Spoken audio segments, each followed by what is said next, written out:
Jadi kalau kemarin Syekh Siti Jenar ana al-haq, maka al-halaj ana al-haq, Syekh Siti Jenar kalimat yang terkenal adalah ya ingsun iki Allah. Argumennya apa? Ya persis kayak al-halaj kemarin. Jadi aku itu, yang punya aku itu hanya Allah.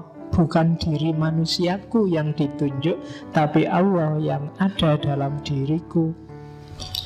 Kalau ada yang bantah, loh Allah kok ada dalam dirinya manusia?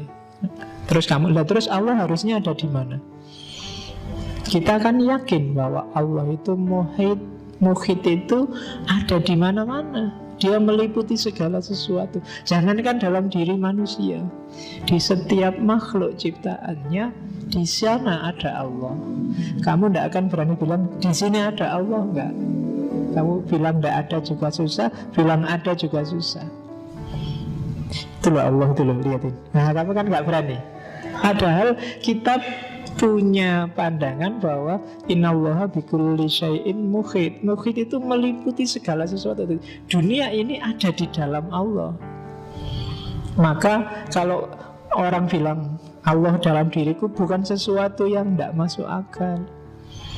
Bahkan banyak sekali ayat yang mengisyaratkan ke sana. Ya termasuk tadi wa ana aqrabu ilaihi min hablil warid. Allah itu lebih dekat daripada urat nadi yang di leher ini. Berarti Allah lebih dekat padamu dibandingkan nyawamu sendiri. Sama nyawa kamu bisa putus, tapi sama Allah tidak bisa. Kan kalau ada orang mati, nyawanya putus sih. Kan ada yang gitu. Tapi sama Allah tidak bisa, karena Allah lebih dekat denganmu. Cuma kita nggak sadar. Kita itu merasa sosok pribadi yang mandiri, kita di sini dan Allah di sana. Kan kita mikirnya gitu. Makanya kalau berdoa terus kamu nggak luar biasa gini kan, sambil ya Allah minta ke atas. Ya enggak apa-apa sih, asal lebih khusyuk. Dibandingkan yang enggak konsentrasi, sambil doa enggak konsentrasi, kadang tangannya gini-gini, amin. Padahal doa itu minta ya, kamu minta tapi enggak serius gitu ya. Nanti jangan-jangan malaikatnya tersinggung. Minta apa tuh kamu itu? Minta kok sambil doanya hafalan lagi. Karena ada kamu tiap hari doamu kan hafalan, jadi malaikat tuh mesti ala wis tahu podo. Ya kan, hafalan ora jelas. Nggak ada penghayatan. Iya. Oke, nanti diketawain itu sama Siti Jenar di belakang nanti ada. Jadi yo ingsun iki Allah. Dan memang kan ada hadits qudsi yang bilang di situ, ana kanzun mahfiyun fauridu an u'rafa fa khalaqtul khalqa fabi arafuni. Jadi aku itu khazanah tersembunyi. Sebelum ada makhluk satupun, ya Allah nggak dikenal. Maka Allah sengaja melakukan sesuatu, menciptakan sesuatu biar dia dikenal. Jadi hakikatnya yang ada itu Allah. Cuma dia menciptakan semua makhluk termasuk manusia biar dia dikenal dan dikasih bekal. Jadi penciptaannya tidak kok kayak sulap ting gitu, tapi pelimpahan dari dirinya Allah. Jadi ana kansun makhfiyun, kayak kamu bercermin. Kalau kamu ingin ngerti wajahmu kayak apa kan, bercermin lah. Dari cermin itu kamu ngerti dirimu. Nah, kayak tak bilang kemarin, wahdatul wujud itu bukan kok ada wujud sama wujud terus bersatu, enggak. Ada wujud yang sejati, yang lain itu hanya cerminan dari wujud yang sejati itu.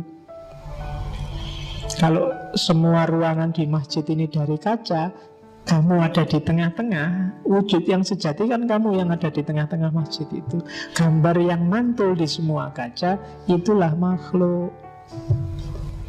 Semuanya representasi Allah, semuanya perwujudan dari Allah, meskipun mungkin tidak lengkap. Yang sebelah sana gambar punggungnya, sebelah sana gambar wajahnya, sebelah kiri gambar pundaknya, sebelah kanan juga gambar pundaknya. Dan yang gambarnya agak sempurna, mirip sekali sama Allah, itu manusia. Bukan gambar fisik loh ya, tapi gambar rohaninya.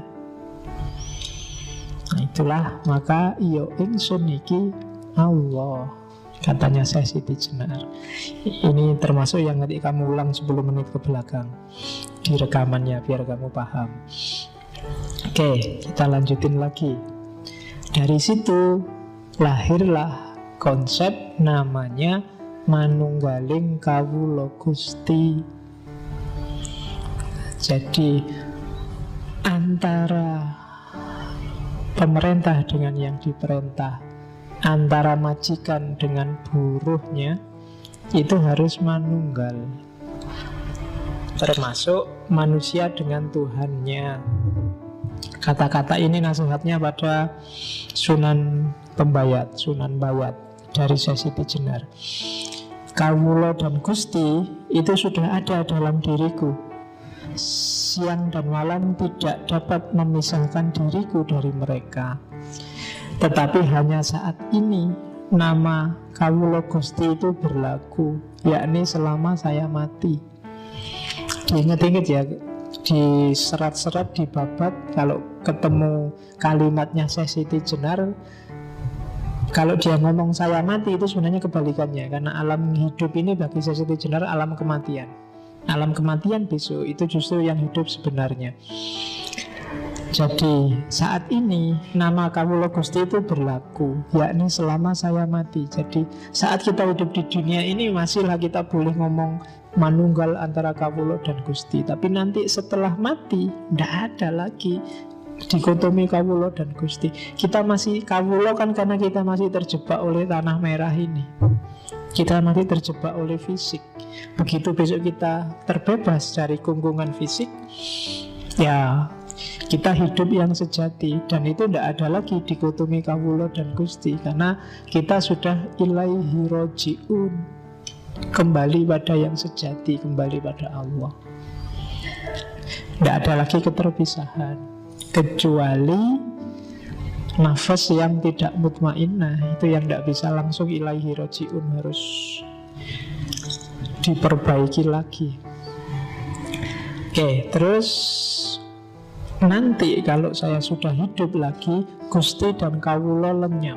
Yang tinggal hanya hidupku, ketentraman langgeng dalam ada sendiri. Jadi sekarang filsafat hulul itihad manunggaling Kawula Gusti itu laku. Tapi besok tidak ada gunanya, wong sudah jadi satu. Sekarang masih bilang anak al-haq, yo ingsun Gusti Allah. Itu sebenarnya masih, saya bilang tadi, masih rasanya ada jarak, masih fana, belum fana fil fana. Tapi besok di kehidupan yang sejati, ya lenyap yang sejati. Kalau bahasa Buddha namanya nirwana. Oke. Hei Pangeran Bayat, bila kau belum menyadari kebenaran kata-kataku, maka dengan tepat dapat dikatakan bahwa kau masih terbenam dalam masa kematian. Di sini memang banyak hiburan, aneka warna, lebih banyak lagi hal-hal yang menimbulkan hawa nafsu. Tapi kau tidak melihat bahwa itu hanya akibat panca indera. Itu hanya impian yang sama sekali tidak mengandung kebenaran dan sebentar lagi akan lenyap. Gilalah orang yang terikat padanya. Tidak seperti Syekh Siti Jenar. Saya tidak merasa tertarik, tak sudi tersesat dalam kerajaan kematian. Satu-satunya yang kuusahakan ialah kembali kepada kehidupan. Jadi ini ya makomnya memang sudah tinggi. Ya tidak usah diukur sama kalian, masih panjang jalannya. Ya syukur-syukur sedikit-sedikit. Meskipun masih belum bisa merasakan untuk bisa semakom sama Al-Hallaj atau semakom sama Syekh Siti Jenar, ya sidik-sidik lah melangkah mendekat ke sana. Karena memang hidup kita kan harus muter dari innalillahi wa inna ilaihi tadi. Kita harus kembali ke Allah. Jadi saya selalu bilang di banyak kesempatan, apapun yang kita lakukan, apapun yang kita ucapkan, ilmu apapun yang kita dapatkan, harusnya bisa selangkah atau setengah langkah atau seperempat langkah semakin dekat pada Allah. Jadi tidak boleh ada yang bikin kita malah semakin jauh. Apa-apa yang diingat Allah. Mau minum pun harus bismillah dulu, ingat Allah.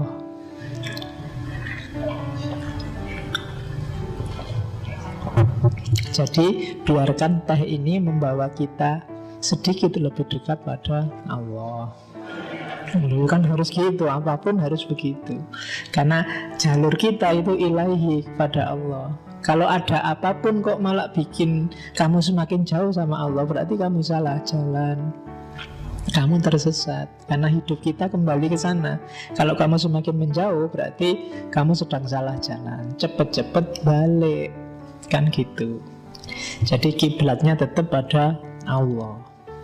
Sampai akhirnya syukur-syukur kamu bisa lari cepat kayak para wali, dan sebelum kamu meninggalkan dunia ini bisa bersatu, bisa akrab. Level kita kan akrab aja ya, bisa dekat, mukorobah kalau bahasanya para sufi sama Allah. Oke, jadi itu namanya manunggal. Hidup kita prosesnya ke sana, jangan ada yang sampai lupa.